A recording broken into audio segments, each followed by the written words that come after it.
Hi, my name is Dwayne. Hey, thanks for taking the time to improve your chances of getting the job of your dreams. Let me tell you a little bit about myself.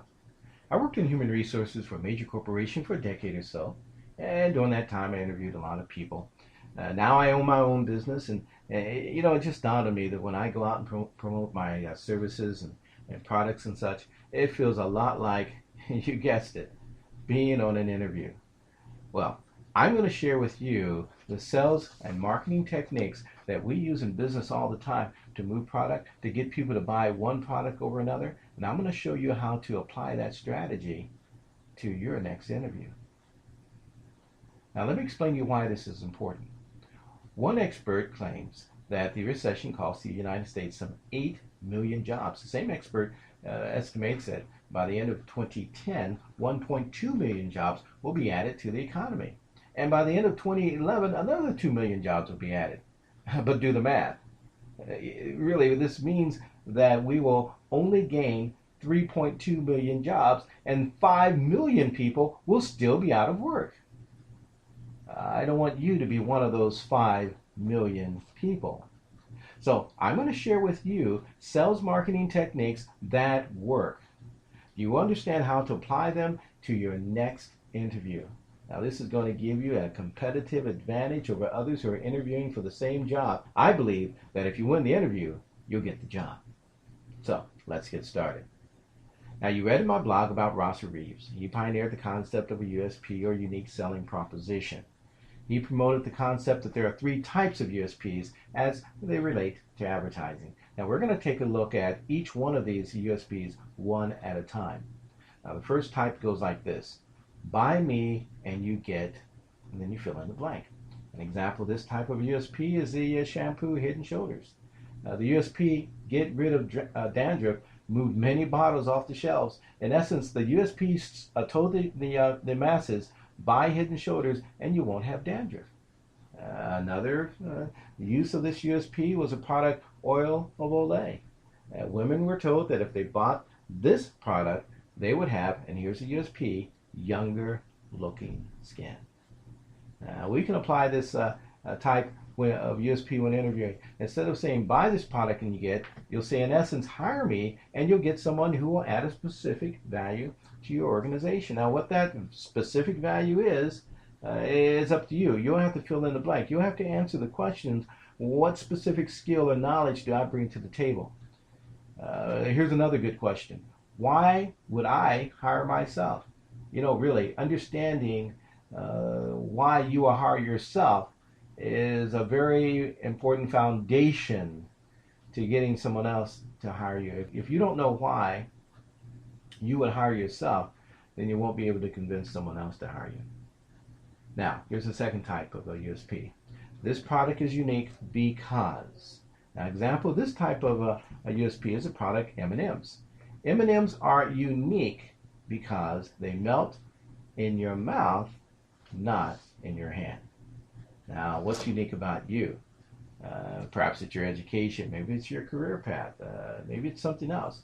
Once I was an internal candidate for a job in human resources. The external candidate who I was competing against knew much less about the organization, the people, the culture, the products, etc. So for that job, my USP was promote me because I understand how things work here. You see, I just kept telling that to the interviewer as well as other decision makers in the organization. Well, you know what? They believed it, and I got the job. You see, the question is, what's unique about you? What have you done on previous jobs that saved revenue, solved problems, saved time, or affected morale in a positive way? What makes you special? What makes you unique? Why would you hire yourself? Understanding your uniqueness is another one of those foundation pieces that you need to understand before you can convince someone else that they should hire you.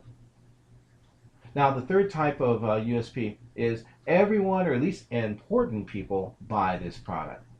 Now, this is the most overused type of USP in advertisement. Over and over again, you see famous people, famous personalities provide some type of testimony about a product. Now, when interviewing, we can do the same thing, and this is how this works. Simply give examples of reputable people or organizations who you have worked for in the past.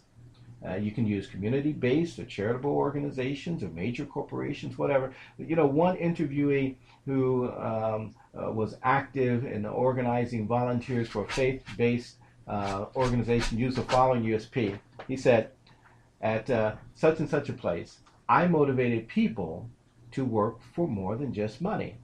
In essence, what he was saying was that if you hire me, I'm going to get people to work for a cause. They're going to be dedicated to the cause, not just to themselves.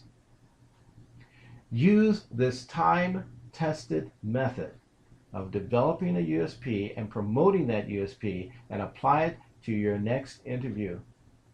Now, let's review what we've discussed so far. Create a USP about yourself that tells the interviewer one of three things: what skills, knowledge, or experience you bring. That's number one. Number two, what makes you unique from other candidates. And then number three, your association with reputable organizations or people. Now that you know a bit more about USPs, I want to share with you how to use your USP prior to your next interview. It's not enough just to develop one. You got to know how to use it effectively. Others interviewing for the job will not know the secret I'm about to share with you. The foundation of the secret is based on some solid sales philosophy. Most people know that, number one, people buy from people they know and trust. Number two, focusing on relationships is better than focusing on products and services. If you want to sell a lot of stuff, just simply build and maintain relationships. Number three, warm sales calls are easier than cold sales calls. Selling to friends are easier than selling to strangers. Did you see this common thread there? It's all about relationships. Selling is about relationships. It's more about relationships than products and services. Now, I'm going to share with you how many salespeople develop and maintain relationships so that people are more likely to buy from them instead of their competition. I will then show you how to do the same so that the interviewer will know you better and, check this out, trust you more than others who are interviewing for the same job. Is that valuable? I think so. Now, to access the rest of this lesson, go back to my blog to www.getjobsnow.us. Again, that's www.getjobsnow.us. Then click on Relationship Marketing 1, the video. Relationship Marketing 1. This method will give you a competitive advantage. It will put you in a better position to win the interview. Win the interview, you get the job. See you in a minute.